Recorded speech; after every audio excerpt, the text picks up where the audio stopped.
Hello everyone, welcome back to our channel couple stories. আমি অন্তরা। আজকে হলো সানডে। আমাদের রবিবারটা জার্মানিতে কিভাবে কাটে সেটাই তোমাদের সাথে শেয়ার করব যতটা পারবো। এখানে দেখতে পাচ্ছ গাছগুলো।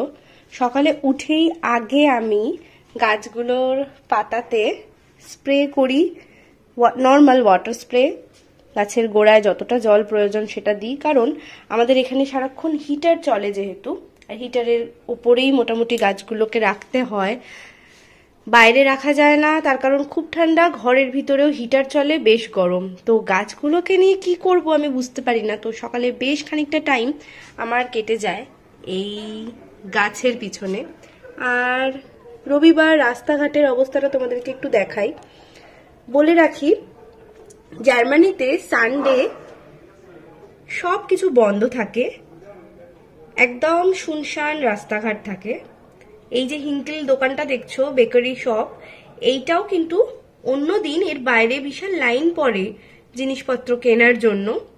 তো একদিন তোমাদেরকে নিয়ে যাব হিঙ্কেলের ভিতরে, কারণ আমারও ভীষণ দেখার ইচ্ছে যে এখানে এক্স্যাক্টলি কি কি পাওয়া যায়।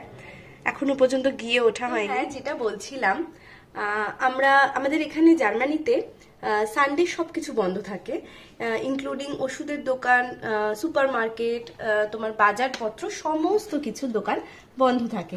তো ওই জন্য যেহেতু স্যাটারডে সানডে দুদিনই কোস্তাবের অফিস ছুটি থাকে, আমরা চেষ্টা করি স্যাটারডে সমস্ত কেনাকাটি সবকিছু কমপ্লিট করে নেওয়ার। আর আমরা সানডেতে কি করি সেটাই তোমাদের সাথে শেয়ার করব। সানডেতে আমরা মেনলি খাওয়া দাওয়া আর একটু লেজার টাইম স্পেন্ড করি। একটু বেসিক্যালি বলতে গেলে একটু ল্যাদ খাই। একদম কোনো নিয়ম মাফিক কোনো কাজ করি না। আমরা সানডেতে ভালো মন্দ রান্না বান্না করি ঘরেই, আর খাওয়া দাওয়া করি। তো চলো আজকে দেখাই তোমাদেরকে সানডে দুপুরের মেনু কি।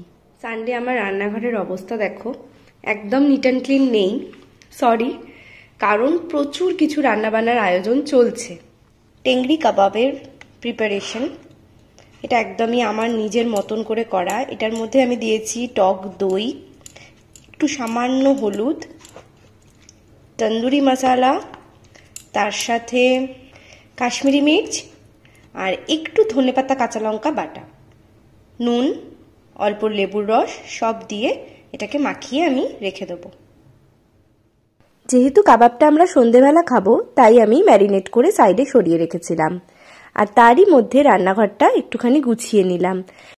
অনেকদিন ধরেই ফিশ ফ্রাই খেতে ভীষণ মন করছে।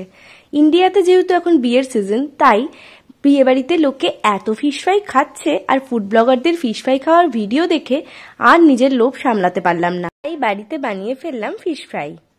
অনেক কিছু করতে গিয়ে ফিশ ফ্রাইয়ের রেসিপিটা আমি তোমাদের সাথে শেয়ার করতে পারিনি।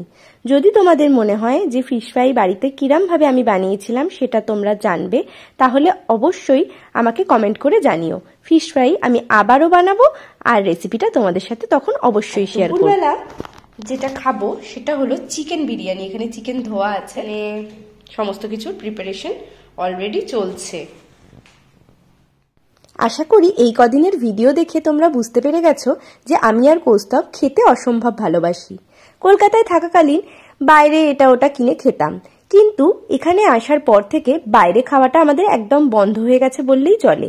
কারণ কলকাতার খাবারের মতন স্বাদ আমরা এখানে পাই না। অগত্যা আমাদেরকে বাড়িতেই বানাতে হয়। সেই জন্য ছুটির দিনগুলোতে আমরা মাঝে সাঝে এইভাবে একসাথে রান্না করে খাই এবং সময় কাটাই। তার মানে এটা নয় যে প্রত্যেক ছুটির দিনে আমরা রান্না করি, টুকটাক এদিক ওদিক বেরিয়েও পড়ি আমরা। রবিবারের বিশাল আয়োজন। কলকাতায় সবাই এত বিয়েবাড়ি খাচ্ছে, নেমন্তন্ন বাড়ি খাচ্ছে, সেই দেখে আমাদের ভীষণ মন খারাপ হয়ে গেছিল। তাই কৌস্তব আজকে বিরিয়ানি বানালো, আর আমি সন্ধ্যাবেলা ফিশ ফ্রাই ভাজবো আর একটু চিকেন কাবাব। আজকে বিরিয়ানিটা সম্পূর্ণ অন্যভাবে হচ্ছে, মানে অন্য সময় আমরা এমনি হায়দ্রাবাদি দম বিরিয়ানি করি, আজকে হচ্ছে মেনলি দাদা বৌদি স্টাইলের বিরিয়ানি। তো বাকিটা লেয়ারিং করতে করতে তোমাদেরকে বলছি। তো এই হলো আমাদের আজকে শেফ আজকে বানাচ্ছে হচ্ছে দাদা বৌদি স্পেশাল বিরিয়ানি, মানে বেসিক্যালি ব্যারাকপুর স্টাইল বিরিয়ানি, যেটা আমরা ফার্স্ট টাইম ট্রাই করছি, দুজনে মিলেই করছি। মেনলি লেয়ারিংটা তোমাদেরকে একটু দেখাবো। জানি না কেমন হবে, কিন্তু তোমরা কমেন্টে আমাদেরকে অবশ্যই জানিও কে কে এই ব্যারাকপুর স্টাইল বিরিয়ানি বাড়িতে ট্রাই করেছো আর কেমন লাগলো সেটা অবশ্যই জানিও। তো ফার্স্টেই আমরা তলায় একটু তেজপাতাগুলো দিয়ে দেবো, নাহলে আমাদের এখানে তো গ্যাস নেই, সবটাই ইন্ডাকশন, তো লেগে যেতে পারে নিচটা।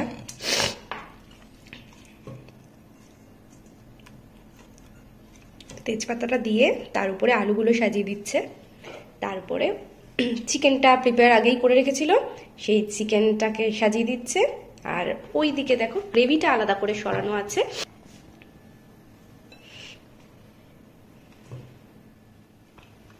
গ্রেভিটা অ্যাড করে দিল।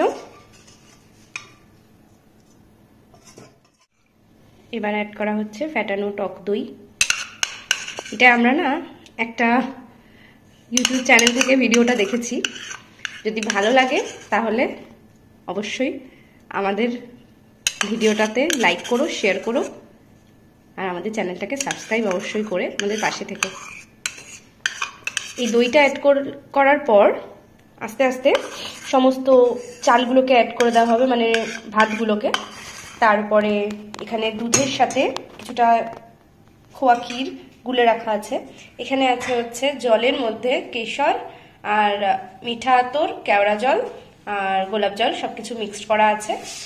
এখানে বেরেস্তা রয়েছে, ধনেপাতা কুচি, জাস্ট ওটা অ্যাডিশনাল, আর উপর থেকে দুটো চেরা কাঁচা লঙ্কা।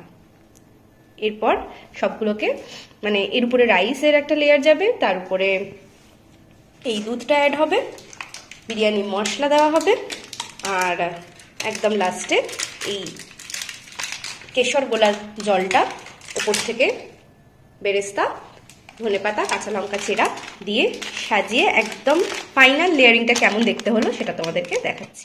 অপূর্ব লেয়ারিং, নিজেরা করে নিজেরাই বলছি, একটু ক্ষমা ঘৃণা করে দেবেন, কিন্তু এখনই যা সুগন্ধ বেরিয়েছে আর থাকতে পারছি না। একদম রবিবারটা জমে গেছে।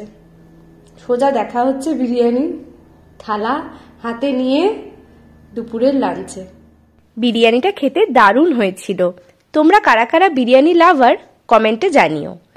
আর আজকের ভিডিওটা ছিল একটা রবিবারের গল্প। কেমন লাগলো তোমরা অবশ্যই জানিও। আর যদি ভালো লেগে থাকে please do like, comment, share and subscribe.